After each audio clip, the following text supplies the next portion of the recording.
तो hello guys, कैसे हैं आप सभी लोग। आप सभी लाइक शेयर और सब्सक्राइब जरूर करिए। हमें आपकी हर एक लाइक और सब्सक्राइब से हमें मोटिवेशन मिलता है। तो चलिए चलते हैं अपनी स्टोरी के ऊपर। एपिसोड 71, खतरा। जब वीर साउथ पीस सिटी पहुंचा तो आकाश पहले से ही अंधेरा हो चुका था। वह बिना रुके सीधे अपने घर की ओर तेज कदमों से बढ़ा, लेकिन वहां पहुंचकर उसने देखा कि घर पूरी तरीके से खाली था। वीर का हृदय झटका खाने लगा। क्या उसके साथ पहले ल्यूक लान ने कुछ किया होगा? वीर के शरीर से एक आदर्श हत्या की लहर निकल गई। उसका चेहरा कड़ा हो गया। कौन है? अचानक वीर गायब हो गया और एक काले लिबास वाले छिपे व्यक्ति के सामने प्रकट हुआ। वीर जैसे ही अपना मुट्ठी का हमला का इरादा किया, वह व्यक्ति बोला, भाई वीर, मैं हूँ, मैं मांझी हूँ। वीर ने आक्रमण की मुद्रा वापस ली और हमला रोका।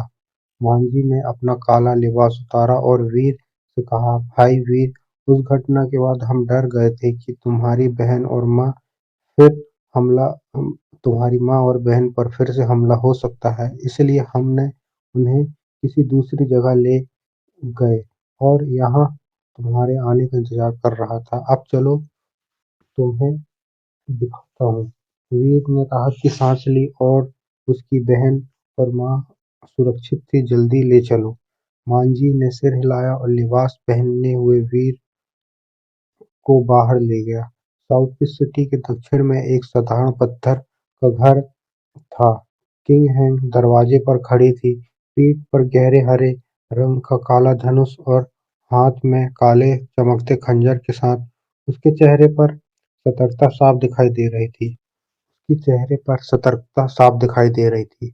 उसके दाहिने कोनों में शियाओ हेई भी सतर्क था और उसके साथ में काला चमकता खंजर था।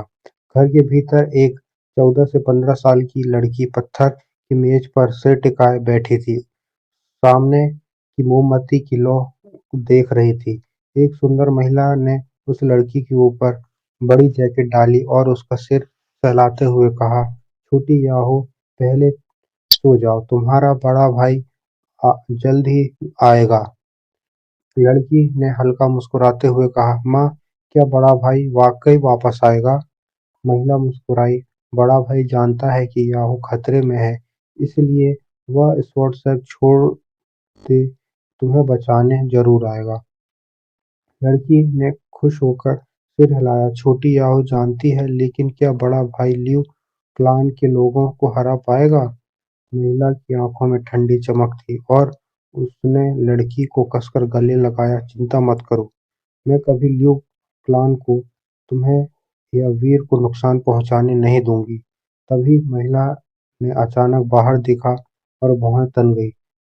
घर से दूर की छत पर चार काले कपड़े में लोग घर की ओर देख रहे थे। एक ने कहा, यंग मास्टर, मैंने पक्का कर लिया है कि वीर की माँ और बहन इसी घर पर छिपी हैं। उनके साथ जो तीन लोग हैं वे ग्रीन माउंटेन सिटी के मर्सनरी हैं, लेकिन मुझे नहीं पता कि वे यहाँ क्यों आए हैं। आगे समूह का नेतृत्व लियू चिंग्यू कर रहा था। उसने वीर को 20वीं अवस्था में पहुंचते देखा था और तय किया कि उसे खत्म कर देना होगा। उन तीनों के बाद संभाल लूंगा। वीर की माँ और बहन को जिंदा पकड़ो और वीर भी बाहर आएगा।